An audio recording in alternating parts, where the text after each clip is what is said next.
Pagpalang umaga po sa bawat isa. Dinig niyo po ba ako ng malinaw?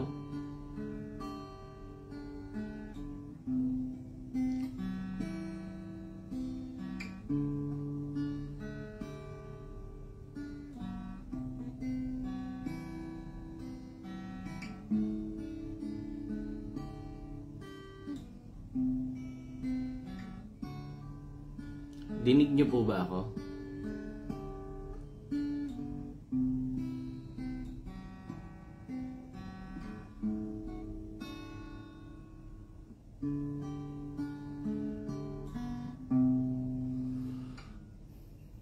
Purihin po ang ating Panginoon. Pagpalang umaga po sa bawat isa.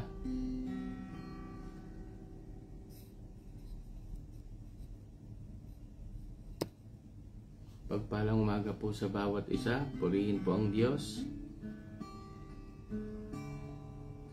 Narito po muli tayo sa pag-aaral ng salita ng Diyos.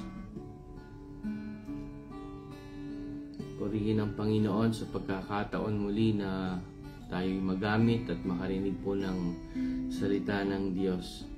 Bago po ang lahat, inayahan ko po ang bawat isa na samahan po ako na umawit sa Panginoon. Mga kapatid, ang ating pag-aaralan po ngayong umaga ay tungkol po sa pagkapit natin sa Panginoon. Kumapit tayo sa Diyos dahil ang Diyos lamang po ang mabuti at siya ay tapat noon, ngayon at magpakailanman. Sige po. Ako'y nagtitiwala sa inyo, kalakasan ko'y nanggagaling sa inyo. Ako'y nagtitiwala sa inyo, salita niyo ang tanging sandigan ko. Mula sa umpisa. Ako'y nagtitiwala sa inyo, kalakasan ko'y nanggagaling sa inyo. Ako'y nagtitiwala sa inyo. Hallelujah. Yes, Lord. Salita niyo ang tanging sandigan ko. Sabihin natin sa Panginoon, kahit anumang panahon, mabigat man ang maging sitwasyon, kayo lamang ang sandigan, Panginoong Jesus. At kahit anumang panahon, mabigat man, yes Lord, ang maging sitwasyon, kayo lamang sandigan, Panginoong Jesus. At kahit anumang panahon, mabigat man ang maging sitwasyon, kayo lamang ang sandigan, Panginoong Jesus.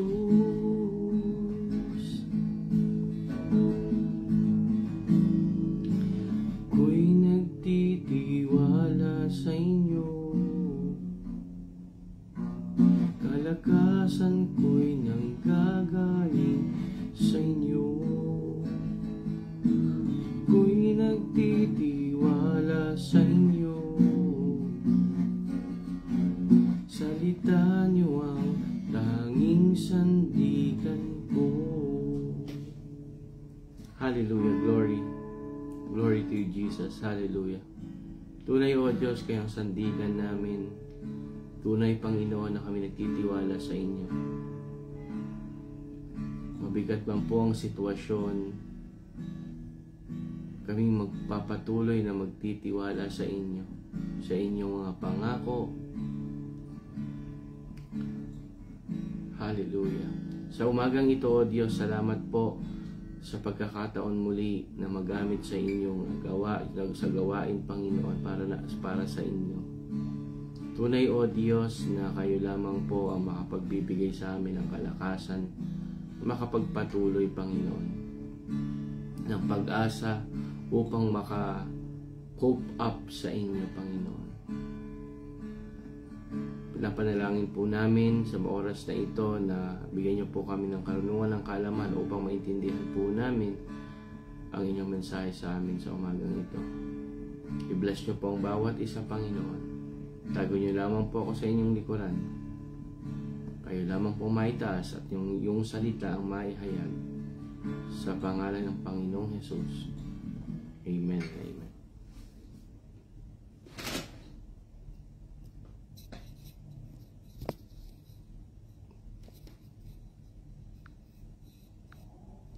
Sandali lamang po. Purihin po ang Panginoon. Napagpalang umaga po muli. Ang ating gawain po ay nagmumula po dito sa Door of Faith Church, Ajman, United Arab Emirates. Ang inyong lingkod po, ako nga po si Pastor Bong ng DFC Ajman. Ngayon po tayo mag-aaral ng salita ng Diyos. Mga kapatid, samahan niyo po akong buksan ang ating banal na kasulatan sa Hebreo. Hebreo 10 verse 23. Sabi po dito, magpakatatag tayo sa ating pag-asa at huwag nang mag-alinlangan pa, sapagkat tapat ang nangako sa atin. Mga kapatid, ang sabi sa English, hold fast to the confession of our hope without wavering, because He who promised is faithful. Amen po. Makikita po natin sa talatang ating binasa, mga kapatid, na tayo po ay inuutusan na tayo po ay maging matatag. Matatag in the sense na tayo po ay matatag sa ating pag-asa na nasa Panginoong Hesus. Huwag po tayong magdalawang isip, huwag tayong mag-alinlangan. Panghawakan po natin yung yung mga patotoo natin, lalong-lalo na po sa pag-asa na binigay sa atin ng Panginoon. At tunay nga po, alam naman po nating lahat na ang Panginoon po natin ay ang Panginoon ni Moises, ni Jacob, ni Abraham, ay tapat noon, ngayon, at magpakailanman. Kaya mga kapatid, himay-himayin po natin yung talatang ating nabasa o binasa. Sabi po dito, magpakatatag tayo sa ating pag-asa. Ano po ba ang sinasabi sa atin ng verse na ito? Ang sinasabi po sa atin ng verse na ito, lalong-lalo na po sa ating mga mananampalataya, na kailangan po nating magpakatatag tayo na ipamalita yung ating i-confess yung mga ginawa sa atin ng Panginoon, most particularly yung pag-asa natin na nasa Kanya. Tandaan po natin na yung pag-asa na ito ay hindi po simple lang na ginusto natin o ipinalangin natin. Dapat po kasi mga kapatid, confident tayo sa paniniwala natin sa mga pangako ng Panginoon.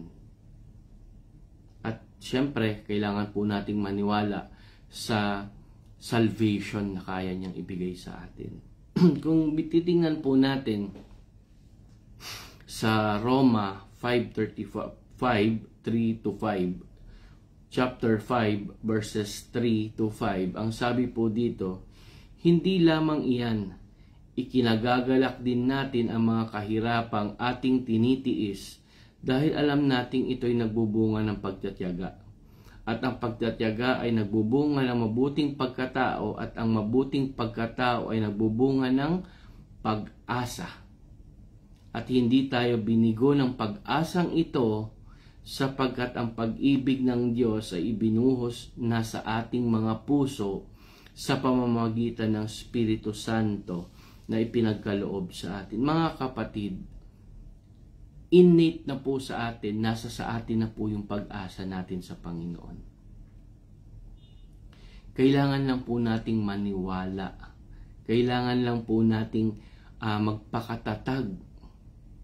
Kailangan lang nating magpakatatag at ipamalita, mga kapatid, yung mga kamanghamanghang ginawa ng Panginoon, particularly doon po sa meron tayong pag-asa.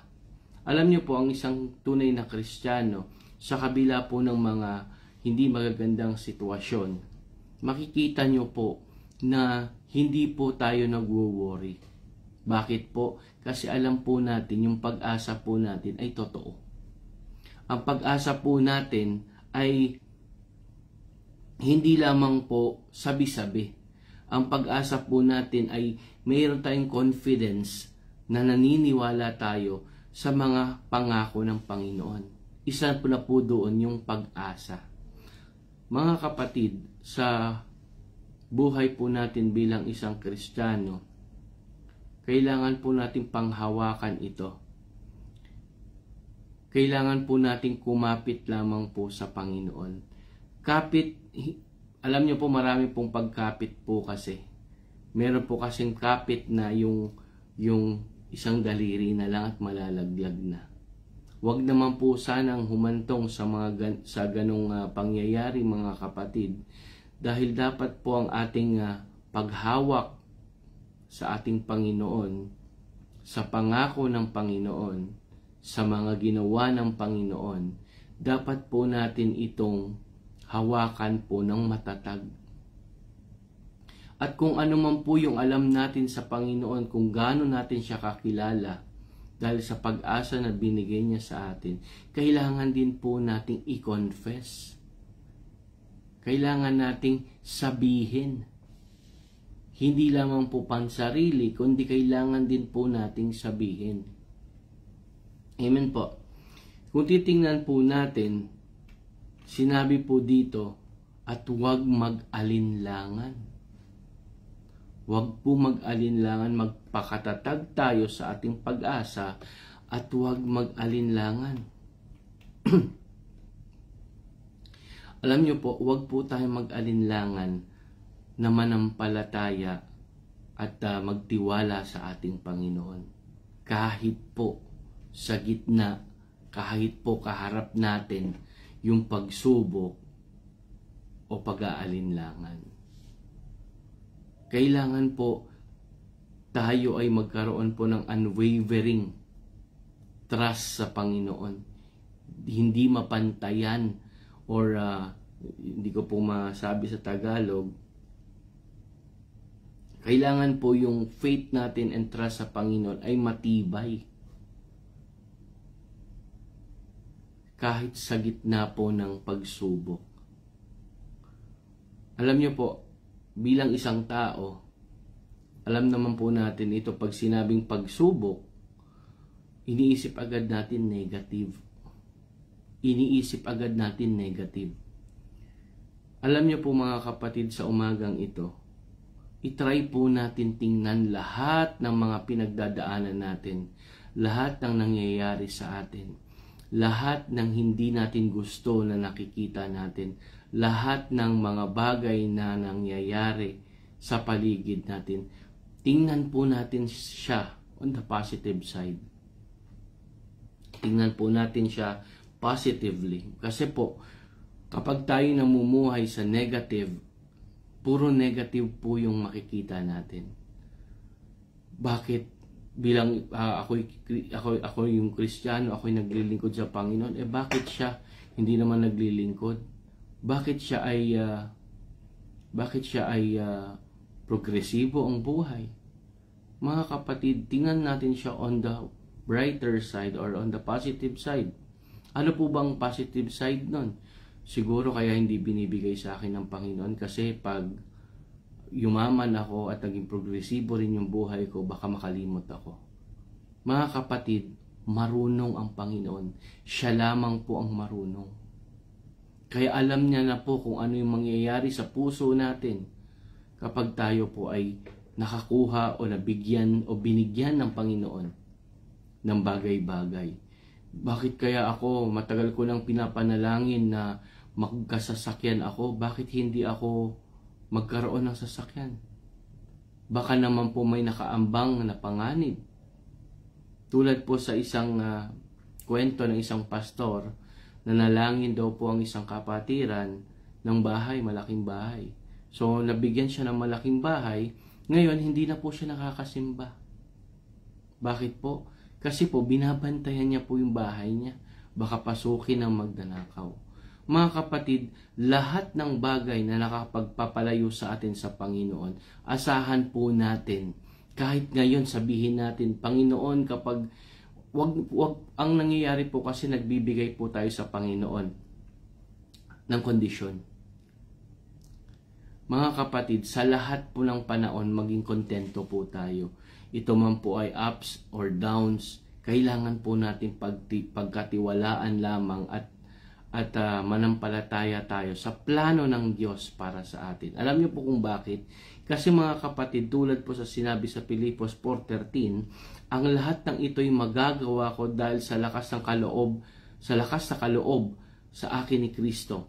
I can do all things through Christ who strengthens me. Mahirap. Mahirap mga kapatid sa gitna po ng challenges saka ng doubts. Tapos tayo magtitiwala sa Panginoon. Tapos ibibigay natin yung buong trust natin sa Panginoon. Alam nyo po, dyan po minsan nagkakaroon po ng backsliding. Kasi nanalangin sa Panginoon, hindi tinugon ng Panginoon, ay hindi pala ako mahal ng Diyos. Yung mga mababaw na Kristiyano, ganun po ang mentality. Huwag naman po sanang humantong na tayo rin po ay makaisip ng ganun.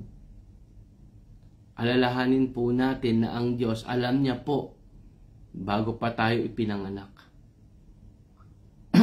Kaya mga kapatid, kapit tayo sa Panginoon sa gitna po ng mga challenges, sa gitna po ng mga pagsubok, kapit lang tayo, manampalataya pa tayo lalo, magtiwala pa tayo lalo, maging matatag tayo sa ating pananampalataya at pagtitiwala sa Diyos.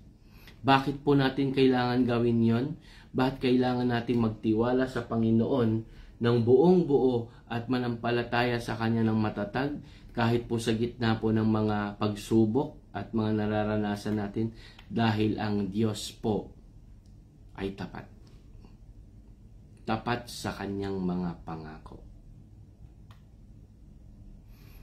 Binibigyan po tayo ng assurance ng Panginoon dahil po sa Kanyang katapatan,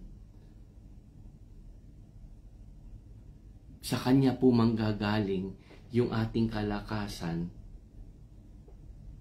para makatawid. Amen po. Kung titingnan po natin, sabi nga po sa pangalawang Thessalonica 3:3, but the Lord is faithful. He will establish you and guard you against the evil one. Mga kapatid, tingnan niyo lamang po, ano po yung pinaka nakakalimutan, madalas makalimutan ng Kristiyano na pangako ng Diyos. Hindi niya tayo iiwan ni pababayaan man. Alam niyo po kung bakit natin nakakalimutan yun. Minsan mga kapatid, tulad nga po ng sinasabi lagi ni Pastor Paul nung siya po ay nandito pa po. Yung mga status natin sa Facebook. Feeling alone. Feeling alone. Mga kapatid, panghawakan po natin yung pangako ng Diyos. We are never alone. Kaya wag po nating isipin na kahit tayo nakakaranas ng pinakamabigat na problema, hindi ako tinutugon ng Panginoon, hindi ko kasama ang Panginoon, wala ang Panginoon sa akin. Mga kapatid, never tayong iniwan ng Panginoon. Never. Ni minsan, hindi nawala ang tingin sa atin ng Panginoon. Never, mga kapatid. Alam niyo po kung bakit? Ganon din po yung ginawa niya sa mga kina Abraham, Moises, Jacob. Sabi nga po sa Hebrews 13:8, Jesus Christ is the same yesterday, today, and forever. Hindi po siya magbabago. Kung hindi man po natin mararanasan ngayon, mararanasan po ng pamilya natin. Ano po ba ang dapat natin gawin? Ano po ba ang sinasabi ng talatang ito? Kailangan po natin bilang isang mananampalataya, mga kapatid, kailangan po natin na sabihin, speak, yung openly, yung faith natin, confidently.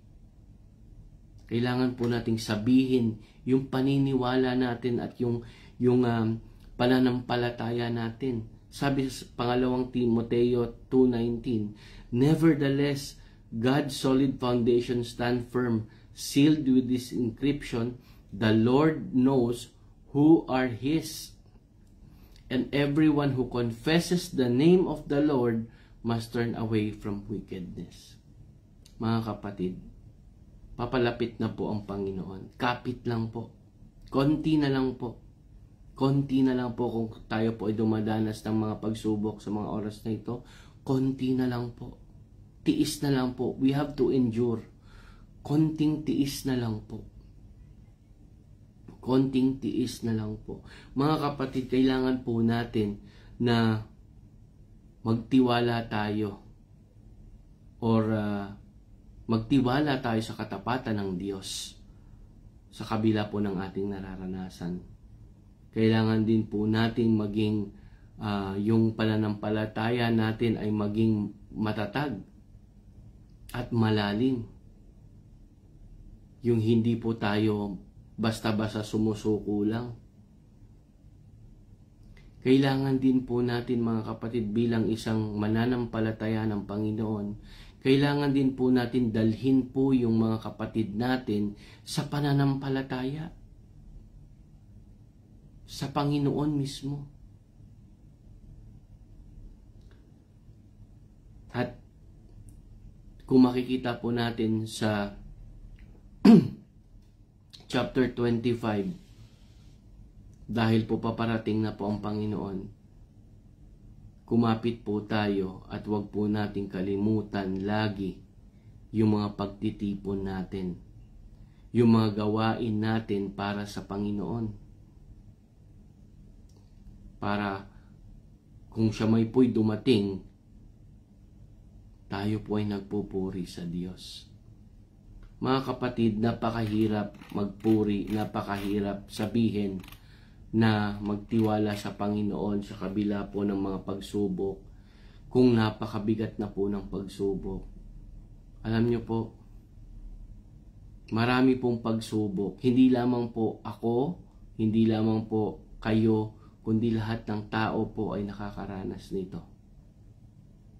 Pero mahihiwalay po natin kung sino lang po yung nagtitiis, yung nagiging matatag, tsaka doon po sa mahina at nag-aalinlangan sa magagawa ng Panginoon. Mga kapatid, sa umagang ito, ang panalangin ko lamang po ay doon po tayo sa una, na marunong magtiis hanggang sa huli, na nag-umpisa po tayo, inumpisahan po natin yung pagsunod sa Panginoon, tuloy-tuloy po natin kahit po sa gitna ng hindi magandang sitwasyon.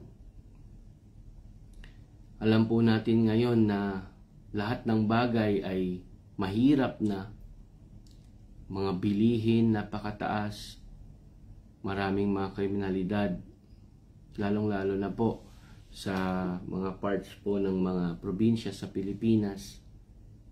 Mga kapatid, patuloy po tayong manalangin, patuloy po tayong kumapit sa Panginoon, kumapit sa pangako ng Panginoon, sa lahat ng pangako ng Panginoon, sa pangakong pag-asa, sa pangako na hindi tayo iiwan, sa pangako ng Panginoon na lahat ng bagay ay para po sa ating ikabubuti. Salamat po sa Diyos. Tayo po ay manalangin.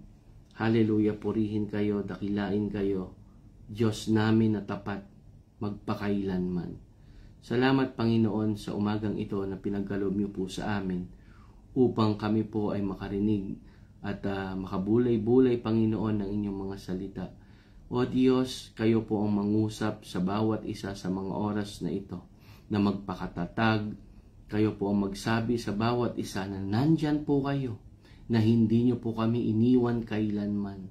Kaya nga po, O Diyos, nagpapasalamat kami sa inyo sa umagang ito kasi alam namin, Panginoon, kasama namin kayo sa aming pag-aaral. Salamat, Panginoon, sa mga kapatid ko po na sumubaybay. Nakasama ko po ngayon sa kabilang linya, O God, sa mga manonood pa po, kayo ang magpala sa kanila. Kayo ang magbigay sa kanila ng karunungan, ng kaalaman upang mas lalo pa po nilang maintindihan ang inyong mga pangako na kami po ay dapat ay magpakatatag, Panginoon, sa pag-asa namin sa inyo. At kailangan po namin ito i-confess, Panginoon. I-confess po namin, ipahayag po namin, Panginoon, ang inyong mga pangako sa amin, lalong-lalo na po ang pangako ng pag-asa na sa kabila po ng paghihirap namin ngayon, alam namin, Panginoon, meron pong kaginhawaan na darating sa amin. Tunay, O Diyos, kayo ang aming Diyos na buhay. Kayo ang nagbibigay sa amin ng kalakasan, ng inspirasyon sa araw-araw. Salamat, Panginoon, sa inyong araw-araw na mercy sa amin. Sa araw-araw na sa pagising namin, Panginoon, bagong pag-asa ang binibigay niyo. Sa mga kapatid po namin, Panginoon, sa mga oras na ito na nahihirapan, Panginoon, dulot po ng mga problema, pagsubok na kinakaharap sa pangalan ng Panginoong Hesus. Sa pangalan ng Panginoong Hesus, kalakasan na nagmumula sa Diyos, kalakasan na nagmumula sa Diyos ang mag-overflow sa inyong lahat.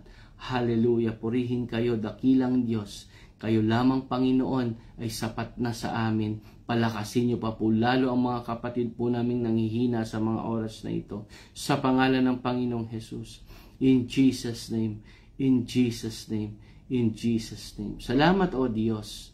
Kapayapaan ang ibigay niyo po sa aming mga puso, Panginoon. Sa aming pag-hiwa-hiwalay, Panginoon, bigyan niyo nga po kami ng kalakasan, O Diyos. I-guide niyo po kami sa mga kapatid po namin na pupunta sa mga trabaho, sa mga kapatid po namin na meron pa pong lalakarin, Panginoon, sa mga oras na ito. Kayo ang mag-guide sa mga paan nila, Panginoon.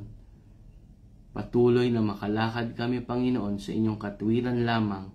At patuloy, O Diyos, sa kabila po ng aming mararanasan sa araw na ito, kayo ang aming itataas at ang inyong mga salita ang aming ipahahayag, ang inyong mga pangako ang aming panghahawakan. Salamat, Panginoon. Ito pong aming panalangin sa tanging pangalan ng Panginoong Hesus. Amen and amen.